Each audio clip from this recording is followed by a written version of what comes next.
பரந்தூர் விமான நிலையம் நிறுத்தம். விஜய் எடுத்த ரிஸ்க்கு சரியா? வணக்கம் நண்பர்களே.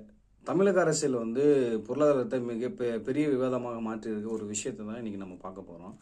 அது என்னன்னு பார்த்தீங்கன்னா, சென்னையில் 2வது விமான நிலையமாக உருவாக்க இருந்த பரந்தூர் ஏர்போர்ட் திட்டம் பார்த்தீங்கன்னா இப்போது நிறுத்தி வைக்கப்பட்டிருக்கிறது டிவிகே அரசால், விஜய் அவர்களால். இந்த முடிவு முதலமைச்சர் விஜய் எடுத்திருக்காரு அப்படின்னு சொல்லிட்டு ஒரு தகவல் வெளியாயிருக்கு. ஆனால் இந்த முடிவு தமிழ்நாட்டுக்கு நல்லதா கெட்டதா அப்படின்னு சொல்லிட்டு இப்போ பெரிய கேள்வியாக இருக்குது. முதல்ல இந்த பரந்தூர் விமான நிலையம் ஏன் முக்கியம்?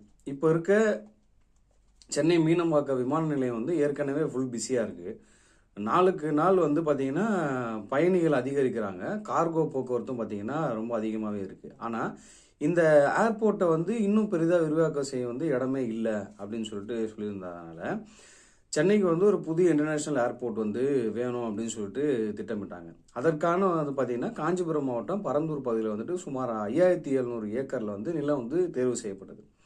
இந்த ஏர்போர்ட் வந்தால் என்ன லாபம் அப்படின்னு பார்த்தீங்கன்னா, பெரிய ஐடி மற்றும் ஃபாரின் கம்பெனி வர்றதுக்கு வாய்ப்பு இருக்குது. வேலைவாய்ப்பு அதிகரிக்கும். சென்னை பார்த்தீங்கன்னா சவுத் இந்தியாவின் மிக முக்கியமான பிஸ்னஸ் ஹப்பாக மாறுறதுக்கு பெரிய வாய்ப்பு இருக்குது. ப்ளஸ் பெங்களூர், ஹைதராபாத் மாதிரியான வளர்ச்சி அடையிறதுக்கும் நம்ம வாய்ப்பு இருக்குது அப்படின்னு சொல்லியிருக்காங்க. அதாவது ஒரு ஏர்போர்ட் மட்டும் கிடையாது, அது வர்றது ஒரு ஏர்போர்ட் மட்டும் கிடையாது.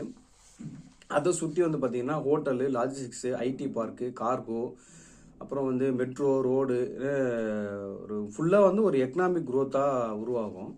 ஆனால் இதுக்கு எதிர்ப்பு ரொம்ப அதிகமாகவே இருக்குது. ஏன் தெரியுமா? இந்த பரந்தூர் சுற்றுலா உள்ள கிராமம் பார்த்தீங்கன்னா கிராமத்தில் பல தலைமுறையாக விவசாயம் செஞ்ச ஆள் நிறைய பேர் இருக்கிறாங்க.